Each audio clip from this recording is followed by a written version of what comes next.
Aloha to the Lahui. Welcome back to Connect the Dots with Jenny. Today was a spectacular day. There was a hearing in the Diddy lawsuit that names John Pelleteir, and it was even better than I could have ever imagined. So here's some of the main points that was taken away. By the way, this hearing was open to the public, which is why I was able to log in. It was on Zoom. There was the Honorable Judge Rita F. Lynn. There was Druski's two lawyers, Tyler Downing, David Grossman, and then Ashley Parham, the victim's two lawyers, Ariel Mitchell and Sean Perez. So it's really nice to kind of just put a face to their names. I knew what Ariel Mitchell looked like, but I didn't know what Sean Perez looked like. He's an older gentleman. He looks like an older mix, maybe Hispanic and white gentleman, maybe mix Hispanic. Gray haired. He looks like he could be in his mid 50s to mid 60s ish. So I was actually surprised by that because I just thought he was younger. Anyways, today's hearing was about Druski wanting to file sanctions against Ariel Mitchell because they provided proof that Druski wasn't in Orinda, California at the time of Ashley Parham's Gang R. Okay. So what they did though is they filed sanctions against Ariel Mitchell. So what that means is they were basically Druski is saying that Ariel Mitchell is a clout chaser, that she's strictly doing this to ruin his reputation, to do like a smear campaign, and basically just writing their coattails for her own notoriety and publicity and whatnot. Okay. And so what's interesting about that though is when I researched it some more, what he's doing by filing these sanctions is actually looked down upon. And this is why. So there's a lawsuit that's been created. The next step is to be served. Well, they haven't been served yet. Nobody's been served yet. And today we found out why nobody's been served yet. I'm going to talk about that in a little bit later. But anyways, what Druski has done is instead of waiving service, which waiving service means, hey, we're going to accept that we're named in this lawsuit. When the legal documents come in, go ahead and send it to us, and then we're going to respond to that. Instead, what they did is they refuse to waive service. So they've refused to actually respond to Ariel Mitchell because she's asked them if they would waive service. They just didn't even respond to her. Instead, what they did is they're like, oh, we're going to file paperwork, which doesn't bode well for them because essentially it's like, okay, hold on. You're legally not even in the lawsuit yet or served yet. So you're not even acknowledging that this lawsuit exists and that you're in it. But instead, you want to go and file paperwork to try to get him dismissed, which Ariel Mitchell said today and there that what they're trying to do now is inappropriate to do in the hearing at this point in time. That's something you do once you're already in the lawsuit, you've accepted service, and now you're responding. She also mentioned that at no point did Druski's lawyers respond back to her. So Druski's lawyers, they said, we have all this evidence. We have his bank statements, which shows that he was broke at the time, and that there's one transaction that was done on March 23rd, 2018. They also submitted his phone records, which shows that there was phone calls made in Georgia on March 23rd, 2018. They also submitted an email from Outback Steakhouse because he started working at Outback on March 25th, 2018. So Druski's lawyer basically is like, we have provided compelling evidence which clears his name, so he should be removed from the lawsuit and everything should be dropped. And in fact, more than that, Ariel Mitchell and the victims should be sanctioned, meaning they should be penalized to pay all of Druski's legal fees and possibly any other fees that the court deems necessary, and even potentially be like disbarred. Like they're really trying to go after Ariel Mitchell. This is where it gets good. Ariel Mitchell did not back down. She brought it, in my opinion, she brought it. And every single thing she said is exactly the same thing that I say. So the main question that the judge asked Ariel Mitchell was, do you intend to remove Druski from this lawsuit? Given that you have been provided with compelling evidence that clears his name, that he was never here, are you willing, are you going to remove him from the lawsuit? The judge's role is to simply listen and then to decide. Okay. So her job today, the judge Rita F. Lynn, was to decide whether or not to sanction Ariel Mitchell, to dismiss the sanction, to partially sanction, to possibly remove Diddy Druski from the lawsuit. Those were the reasons for today's hearing. Then Ariel Mitchell came, and to me, she brought it. First thing she says, now in regards to the phone record, she says the phone is in his mom's name. At that time, the phone was in his mom's name, Cheryl Desbordes. She goes, they did not, because it's in his name, there is zero proof that it's his. So, and she said it also, it, anything that happens, it pins off of the cell towers. And so she said, it says where the cell phone was, but first of all, we don't even have proof that that was his phone, which that's plausible. That makes sense to me. She goes, you didn't bring me an affidavit or a sworn testimony or documentation from the mom saying, hey, this was my phone, but that was for Druski. She goes, you didn't even provide one from him saying that it was his phone. They did provide a phone bill later when it was in his name, but she's like, that's irrelevant because that was in the future. That wasn't now, or that wasn't during that time when all of that happened. Then she goes, oh, she even said that if you guys could even bring a sworn affidavit from some engineer who works for the cell tower who can say, oh yes, this shows that this phone was there. But also she said it only says where the phone was. It doesn't prove where Druski's physical location actually was at. Great. I think that's great. Great defense. Then she said, oh, she also points out how she has her daughter lives in Chicago. She lives in Florida, but it's her phone line that she has for her daughter. So she goes, if anything happened to her or the daughter, the daughter's in Chicago, but it'll say that because it's her account.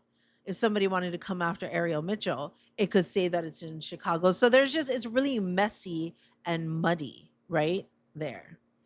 Next, she says that, the bank records. So there was news stories out that was like, oh, his bank records show that Druski was broke at the time and he didn't even have any money. And so his bank records prove that there's no way he could have been involved. I don't understand the relevance of that. The fact that he was broke only adds more to why he would.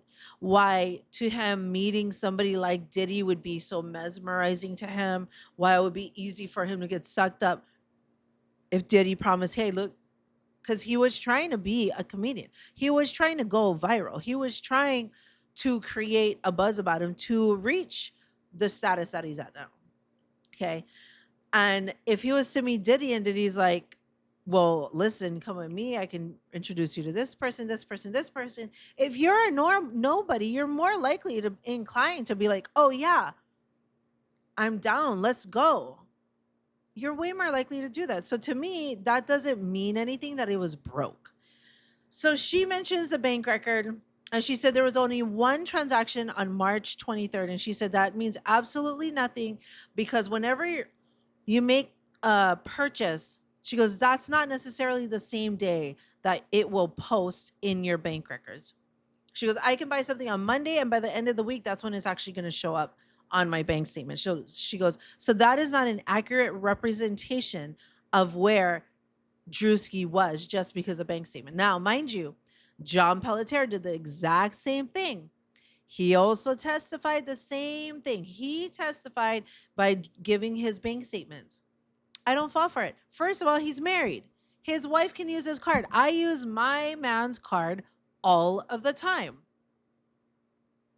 It doesn't mean he was anywhere, you know?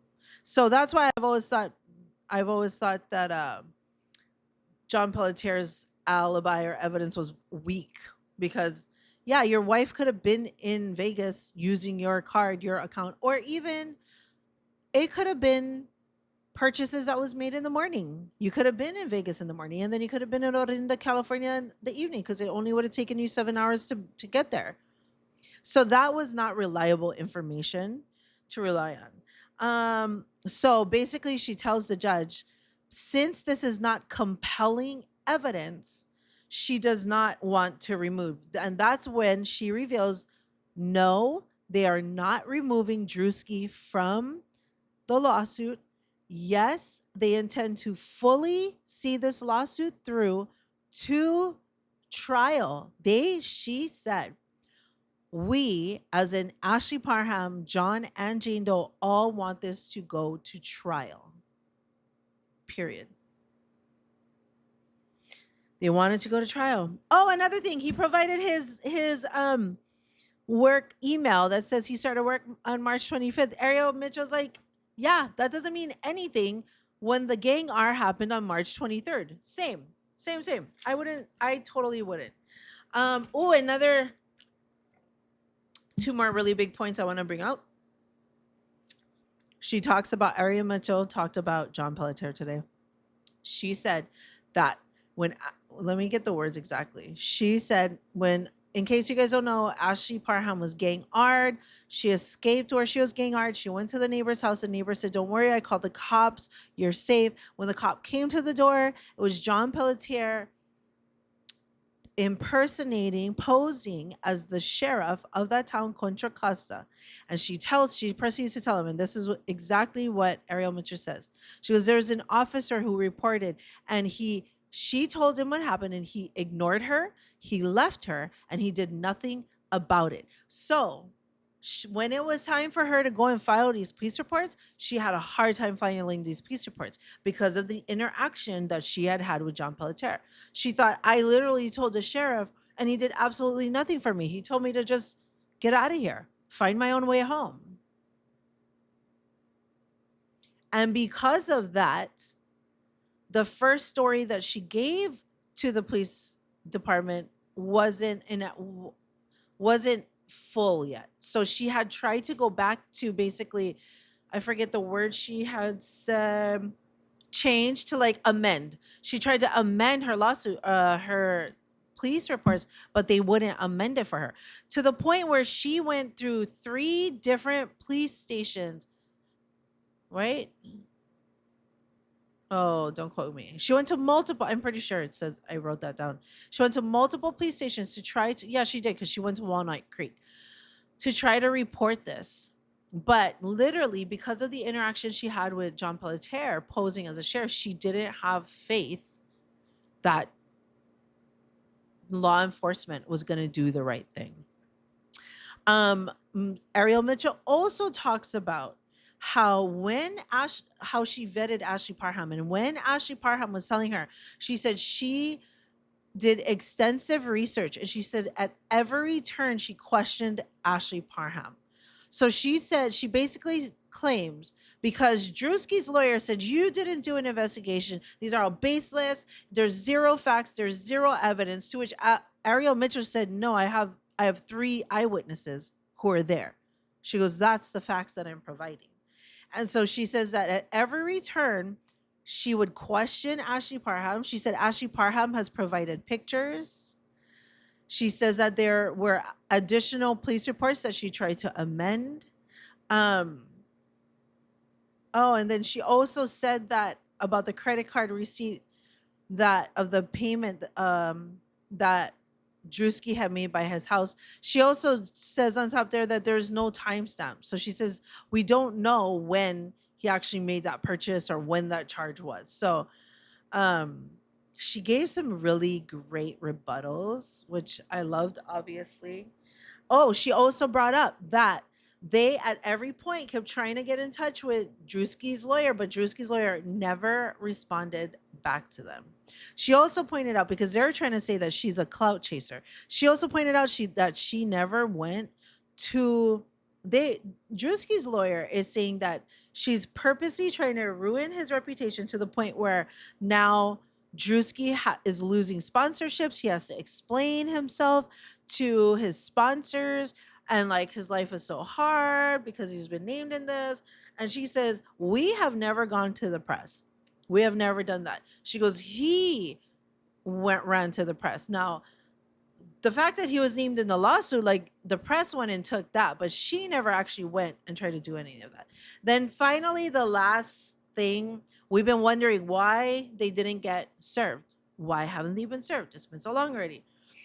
She's been waiting for the pseudonym motion to come through. So, in case you don't know, the John and Jane Does were granted the ability to remain anonymous and to use pseudonyms, so John and Jane Doe, in this whole process. And what she said is they were waiting for that motion to be granted, which it did get granted, I want to say last month in June. And so now they're working on the summons. She said it's currently pending the submission for the summons, which is summons is what gets served to all of the defendants. So John Pelleteir, Diddy, KK, Janice Combs, Druski, Odell Beckham Jr. She said once that comes through, then they can follow through with the summons to serve. So she also mentioned that Drewski's lawyers is trying to circumvent this whole process by filing a Rule 11. And she said that's not something that's done.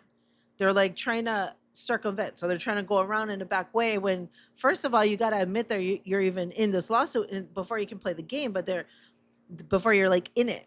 Basically, she's claiming that they're playing legal games with the court system.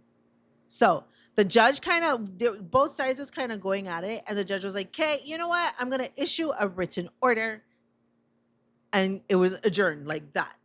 And the court clerk was like, "Okay, court is in recess," and then the Zoom ended. So it's like, okay, so it started at about 12:40 ish, and it went all the way until 1:14 p.m. And at 1:05 p.m. is when they were mentioning John Pelletier,